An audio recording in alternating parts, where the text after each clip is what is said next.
देखिएगा कि इस देश में आज मुसलमानों के सीने पर चढ़ के ये भाजपा की सरकार राजनीति करना चाह रही है। मुसलमान छात्रों को किस तरह से स्कूल ना जाएं, कॉलेज ना जाएं और आगे की पढ़ाई ना करें, उनकी पूरी की पूरी कोशिश है और टारगेट किया जा रहा है मुसलमानों को। तो इस दौर में हमें खुलकर आना पड़ेगा और हाथ में संविधान लेकर आना पड़ेगा। लेकिन आज ये सरकार संविधान को भी अपने पैरों तले रौंदना चाहती है और चाहती है कि ऐसे मनुस्मृति को इस देश में लागू करना, ऐसे मनुस्मृति लागू हो जिसमें महिलाओं को गाली दिया जाता है, दलितों को गाली दिया जाता है, इस देश के तमाम हाशिए पर के लोगों को उसमें गाली लिखा हुआ है। इस तरह का शिक्षा पर हमला नहीं होने देंगे और आने वाले दिनों में एनईपी के खिलाफ, FYP के खिलाफ, पेपर लीक के खिलाफ एक पुरजोर आंदोलन की तरफ हम जा रहे हैं और उसके साथ साथ जो कम्युनल टेंशन बनाया जा रहा है पूरे मुल्क में, उसके खिलाफ हम लड़ने के लिए तैयार हैं, हम भिड़ने के लिए तैयार हैं। चाहे वो बाबरी को गिराने का मामला हो या उसके बाद लगातार जो मुसलमानों के खिलाफ हमले का मामला हो, आयशा प्रचंड ताकत के साथ भाजपा के खिलाफ खड़ी है। नीतीश कुमार ने कुछ भी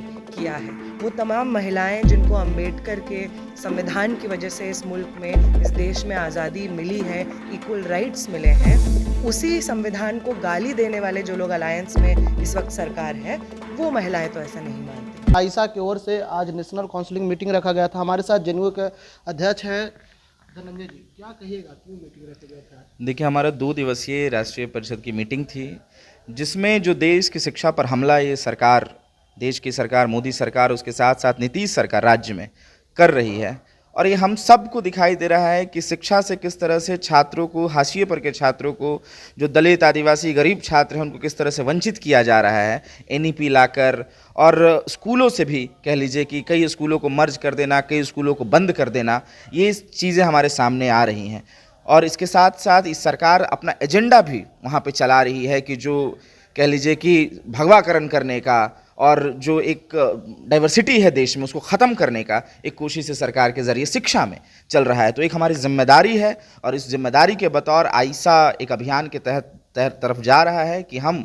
इस तरह का शिक्षा पर हमला नहीं होने देंगे और आने वाले दिनों में एनईपी के खिलाफ, FYP के खिलाफ, पेपर लीक के खिलाफ एक पुरजोर आंदोलन की तरफ हम जा रहे हैं और उसके साथ साथ जो कम्युनल टेंशन बनाया जा रहा है पूरे मुल्क में, उसके खिलाफ हम लड़ने के लिए तैयार हैं, हम भिड़ने के लिए तैयार हैं। भगवा साहब को क्या दिक्कत है? भगवा से दिक्कत नहीं है, हमें हिंदुस्तान से मतलब है, हमको डाइवर्सिटी से मतलब है, हमें मतलब है कि इस देश में हर तरह के लोग रहते हैं, हर रंग के लोग रहते हैं, हमें इससे मतलब है। हमें मतलब इससे है कि जब आप देखिएगा कि इस देश में आज मुसलमानों के सीने पर चढ़ के ये भाजपा की सरकार राजनीति करना चाह रही है। मुसलमान छात्रों को किस तरह से स्कूल ना जाएं, कॉलेज ना जाएं और आगे की पढ़ाई ना करें, उनकी पूरी की पूरी कोशिश है और टारगेट किया जा रहा है मुसलमानों को। तो इस दौर में हमें खुलकर आना पड़ेगा और हाथ में संविधान लेकर आना पड़ेगा कि संविधान कहता है कि देश सबका है, देश धर्मनिरपेक्षता को पालन करता है और इसके तहत एक रंग हम देश पर नहीं चढ़ने देंगे। कि आप पार्लियामेंट में बैठ के बाबा साहब भीमराव अंबेडकर, जिन्होंने इस देश के लिए, इस देश के दलितों के लिए, इस देश के महिलाओं के लिए बढ़ चढ़कर एक संविधान बनाया और सबको बराबरी का हक और हुकूक मिले, इसकी बात रखी। लेकिन आज ये सरकार संविधान को भी अपने पैरों तले रौंदना चाहती है और चाहती है कि ऐसे मनुस्मृति को इस देश में लागू करना, ऐसे मनुस्मृति लागू हो जिसमें महिलाओं को गाली दिया जाता है, दलितों को गाली दिया जाता है, इस देश के तमाम हाशिए पर के लोगों को उसमें गाली लिखा हुआ है। तो हम तो मनुस्मृति मानने वाले लोग नहीं हैं, हम बाबा साहब की औलाद हैं और हम संविधान को मानने वाले लोग हैं। चाहे वो बाबरी को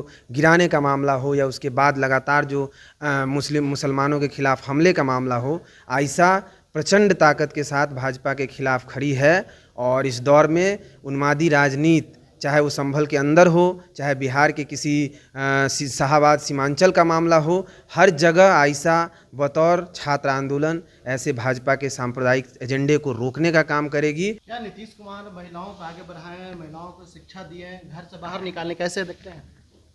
जो महिलाएं इस वक्त सड़क पे आ करके विरोध कर रही हैं, जो आशा महिलाएं, जो कर्मचारी महिलाएं, जो जीविकाएं इस वक्त विरोध कर रही हैं अपनी आमदनी को लेकर के, अपनी न्यूनतम आय को लेकर के, अपनी बेसिक सुविधाओं को लेकर के, वो महिलाएं तो ऐसा नहीं कहती हैं कि नीतीश कुमार ने कुछ भी किया है। वो तमाम महिलाएं जिनको अंबेडकर के संविधान की वजह से इस मुल्क में, इस देश में आज़ादी मिली है, इक्वल राइट्स मिले हैं, उसी संविधान को गाली देने वाले जो लोग अलायंस में इस वक्त सरकार है, वो महिलाएं तो ऐसा नहीं मानती हैं। रिपब्लिकन न्यूज़ के साथ जुड़ने के लिए सब्सक्राइब बटन दबाकर चैनल को सब्सक्राइब करें। नोटिफिकेशन प्राप्त करने के लिए यहाँ बेल को दबाएं।